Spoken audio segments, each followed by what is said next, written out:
Hey everyone, this is Jimmy bringing you another long-term gear review.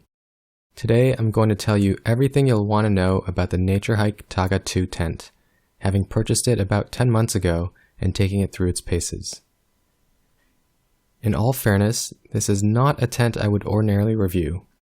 Its performance is not best in class, and I always keep the price of the item separate from my review of its performance. How much you're willing to pay for something is up to you, and I try not to impose my own judgment of value into this decision. And while I'll be the first to encourage you to use objective metrics, like cost to save a pound from your pack, as you make a purchase decision, I'll usually leave it to you to find a good deal. But with the Naturehike Taga 2, I'm reluctantly going to do things differently. Specifically, I'm recommending this tent for beginner and intermediate backpackers who are looking for a lightweight, budget-friendly 3-season tent. It's easy to set up, packs down into a small package, and weighs less than a lot of 2-person backpacking tents, which also happen to cost many times as much.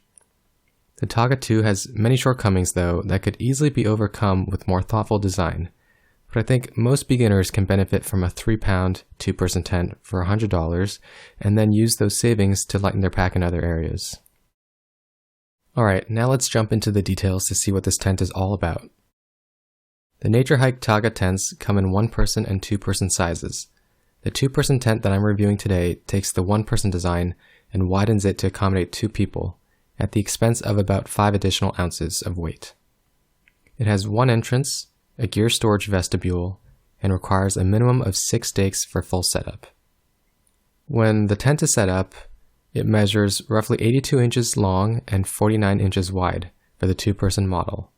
This is wide enough for 2 standard sleeping pads and gives you about a foot of extra clearance lengthwise. My brother and I are a lean 5'9" inches, and we wouldn't recommend this tent for 2 adults who are much taller than us. It has a peak height of 105 centimeters, and the vestibules have 28 square feet of coverage. Basically, it's good enough for 2 backpacks in the back vestibule and additional space in the front vestibule for shoes and cooking. This is fairly standard among 2-person backpacking tents with 2 vestibules. The materials used in this tent are as follows per the manufacturer's specifications. The floor and the fly are made with a 20D sil nylon rated to 4,000 millimeters of hydrostatic head, and they're seam taped. They use a fine mesh to keep out the mosquitoes and no-see-ums. The tent poles are made with a 7001 aluminum alloy, and the stakes are some nondescript aluminum stakes. In terms of weight, the tent body weighs 30.7 ounces, the poles weigh 10.9 ounces combined, and there are 4 included guy lines that weigh 0.18 ounces each. There are 12 stakes, each of which weighs 0.28 ounces each, and then the stuff sacks for the tent, the poles, and the stakes come out to 1 ounce total. The pack size of the tent is about 17 inches long and 6.5 inches in diameter. Alright, now let's talk about the pros and cons of this tent. One thing that I was surprised to see was that the build quality of this tent is actually quite solid. It's got good stitching and materials throughout.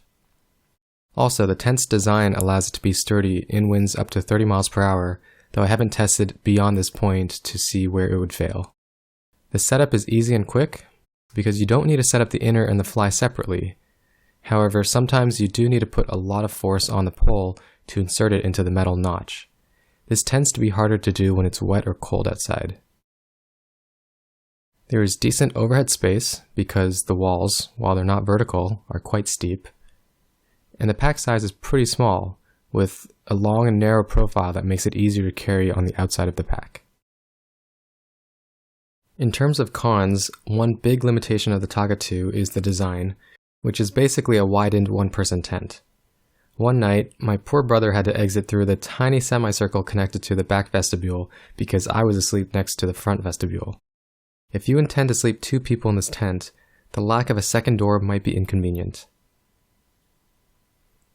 Another issue is related to condensation, which is a common complaint with single wall or hybrid tents and therefore is inherent with a Taga 2 as well. Generally speaking, you'll be more likely to get condensation on calm nights or 2 people when other factors like temperature and relative humidity are held constant. Fortunately, the sides are mesh and the walls are steep, but there are limitations with the available venting options. I've noticed that if you keep the mesh door open, airflow is much improved. The front vestibule doesn't have an awning or porch mode that would keep rain out while allowing for ventilation. If it's raining, you'll need the vestibule to be half-zipped at a minimum to keep the rain out. And finally, the included stakes are just rubbish. Go ahead and replace them with some MSR groundhogs or your stake of choice. Mostly, you'll want a nice strong stake for the vestibule because the waterproof zipper requires a bit more force to open and close. You can use lighter stakes for the corners and guyouts depending on conditions. Currently, there are only a few tents on the market in a similar price and weight bracket. I think you would choose the Naturehike Taga 2 if you expect to camp in conditions that are buggy, dry, and windy. It helps that the tent more easily stands on its own compared to trekking pole tents running a high-tension ridgeline. I personally bought this tent for my 2017 JMT hike with my brother during a time when bug pressure was high. We used it for 2 weeks on trail and saw no degradation in the tent's performance. At the time, the Naturehike Cloud Up 2 was the main alternative, but now the 3F UL Gear Lanchan 2 looks to be a worthy competitor. If you'd like to buy the Naturehike Taga 2, you can purchase it using the Amazon link below. Ultimately though, this is not a pro tent. There are some missing features that limit adjustability as you encounter changing conditions. However, the Naturehike Taga 2 could represent an affordable and significant weight savings for many hikers trying to lighten their pack. I hope you enjoyed this review.